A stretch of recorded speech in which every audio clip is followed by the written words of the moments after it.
merupakan negara dengan SDA terkaya di dunia. Kemudian juga negara maritim. Tapi ternyata untuk masalah beras masih impor dari Thailand. Untuk garam impor dari luar negeri. Padahal Indonesia negara maritim. Nah, bagaimana menanggulangi itu? Di situ Soekarno menawarkan marhainisme. Pendidikan itu diarahkan untuk mensejahterakan Indonesia sesuai dengan kebutuhan lokalitasnya. Nah, pendidikan kita tidak menjurus langsung ke ranah itu.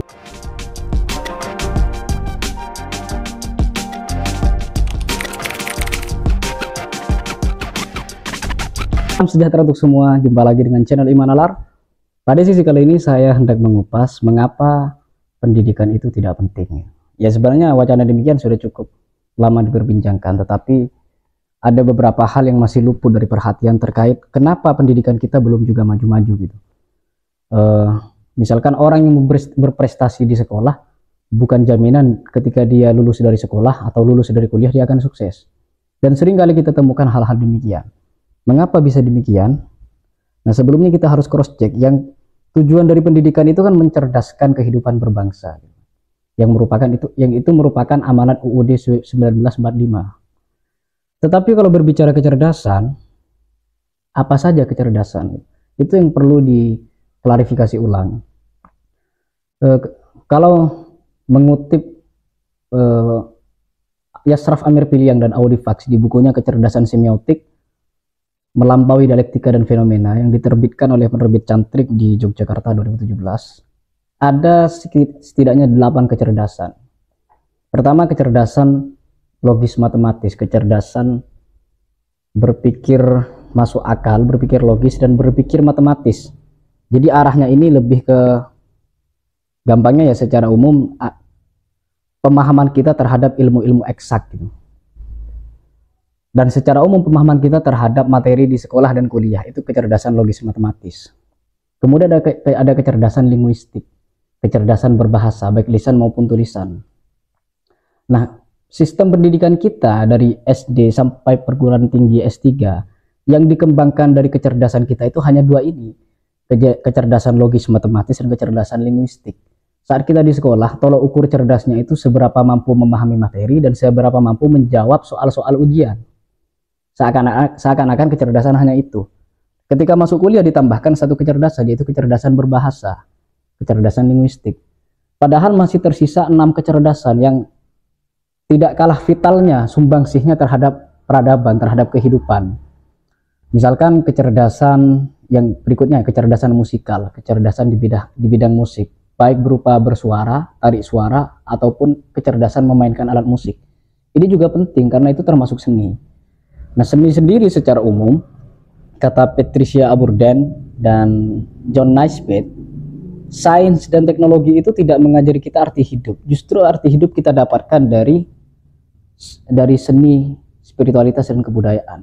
Musik itu bagian dari seni, maka dengan sendirinya musik itu punya kontribusi besar terhadap pemaknaan hidup. Nyatanya itu tidak terlalu dihargai kan dalam dunia lembaga pendidikan kita. Kemudian ada lagi kecerdasan intrapersonal, kecerdasan mengelola emosi, kecerdasan bagaimana mengelola diri kita sendiri gitu. Kan ada orang mudah disiplin, mudah beradaptasi, mudah, ya intinya orangnya itu tangguh secara emosional. Itu termasuk kecerdasan, namanya kecerdasan intrapersonal. Itu yang keempat. Yang kelima ada kecerdasan interpersonal, kecerdasan berbaur, bersosial, orangnya mudah familiar. Ini terutama dibutuhkan dalam bisnis, dalam diplomasi dan sebagainya.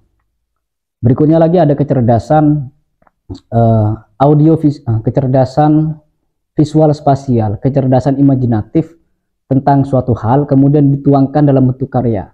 Ini biasanya dimiliki oleh para seniman seperti pelukis, pengukir, arsitektur. Mereka punya kecerdasan visual spasial, bisa membayangkan akan buat apa kemudian dituangkan jadi karya yang indah. Kemudian lagi itu yang keenam ya, yang ketujuh itu ada kecerdasan kinestik.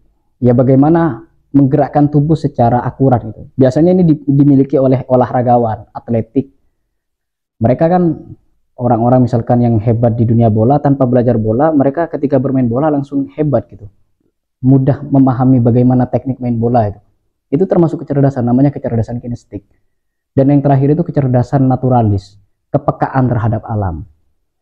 Nah, orang-orang terdahulu terutama yang memiliki kecerdasan ini, misalkan dalam peradaban asli Nusantara itu ada ilmu kanuragan. Kenapa orang terdahulu bisa punya ilmu kanuragan? Karena mereka punya kecerdasan naturalis, kepekaan dan ketersambungan dengan alam, sehingga membuat mereka ya seakan-akan dalam pandangan gitu, mereka punya kecerdasan apa ya, kemampuan supranatural. Padahal sebenarnya itu termasuk kecerdasan, namanya kecerdasan naturalis. Nah, 6 kecerdasan ini tidak dikembangkan di lembaga pendidikan kita, di sekolah maupun kuliah.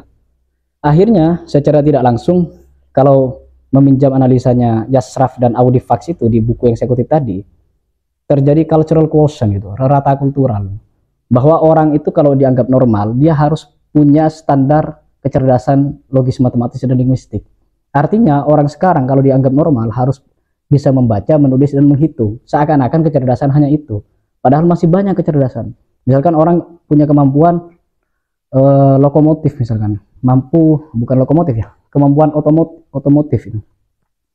Dia mampu memperbaiki barang-barang memperbaiki motor yang rusak tanpa pernah belajar teori tentang motor itu. Itu juga kecerdasan, namanya juga itu malah termasuk kecerdasan audiovisual atau macam-macam itu, karena dia bisa membayangkan dari mesin ini apa yang rusak itu, kemudian ditelaah sendiri.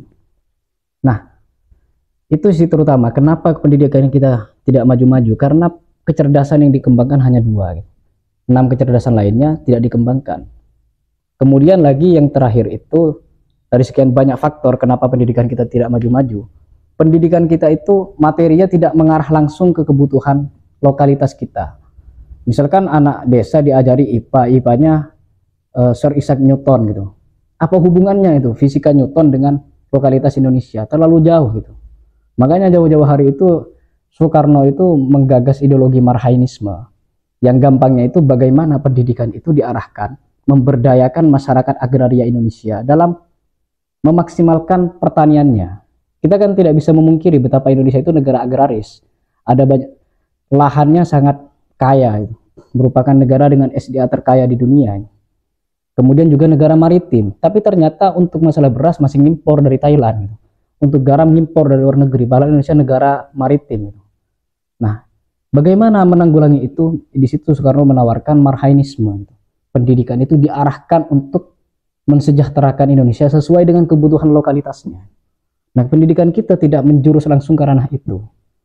Nah, kira-kira itu kenapa pendidikan kita tidak maju-maju, karena satu, terjadi pendangkalan kecerdasan. Yang kedua, pendidikan yang tidak kontekstual, tidak menjurus langsung pada kebutuhan yang memang kita rasakan sekarang. Nah, itu semoga berguna. Akhir kata, salam iman dan nalam.